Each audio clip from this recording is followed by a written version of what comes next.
नए साल का उत्सव। आज नववर्ष का पहला दिन था और तैयारियां तो एक दिन पहले से ही शुरू कर दी गई थीं। सब अपने अपने स्तर पर सब बंदोबस्त कर लिए थे। हमारे एक मित्र ने तो हद ही कर दी। सर्दियों के सबसे ठंडे दिनों में मनाली जाने का प्रोग्राम बना लिया। अब बताओ, ऐसा भी होता है क्या कि दिमाग इतना गर्म हो जाए कि ठंडा करने के लिए और ठंडे इलाके में जाया जाए।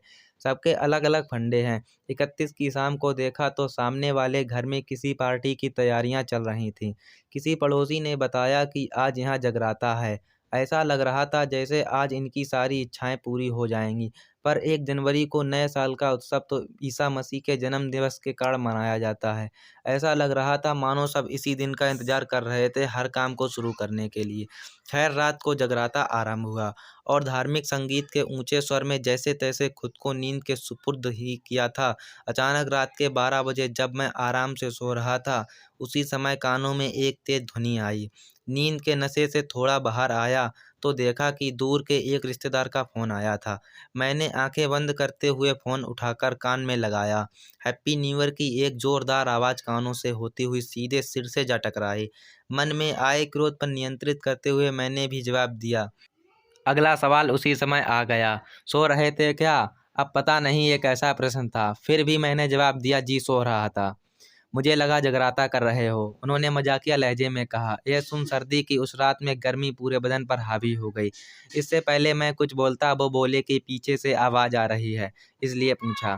फिर हालचाल पूछने के बाद फ़ोन काट दिया और फिर एक और फ़ोन आ गया। कुछ देर फ़ोन का आना बंद हुआ तो फिर से सोने की कोशिश करने लगा और सोचने लगा अगर इतनी शिद्दत से लोग अपने काम करते तो कहाँ से कहाँ पहुँच जाते। इन्हीं ख्यालों में कब सो गया पता ही नहीं लगा।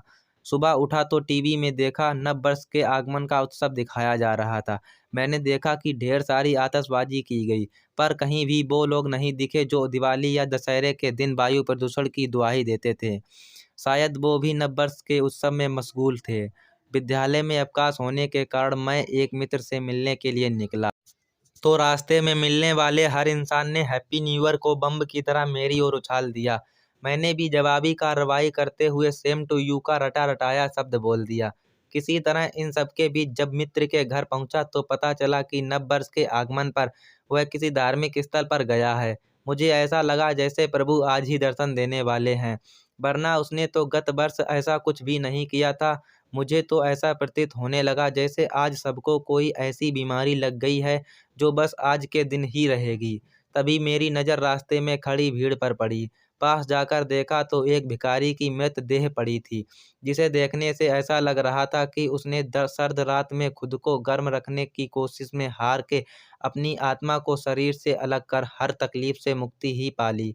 ना जाने वो लोग उस वक्त कहाँ थे जो अपने जन्म दिवस पर किसी धार्मिक उत्सव या चुनाव के दिनों में मुफ्त कंबल और कपड़े बांटते थे।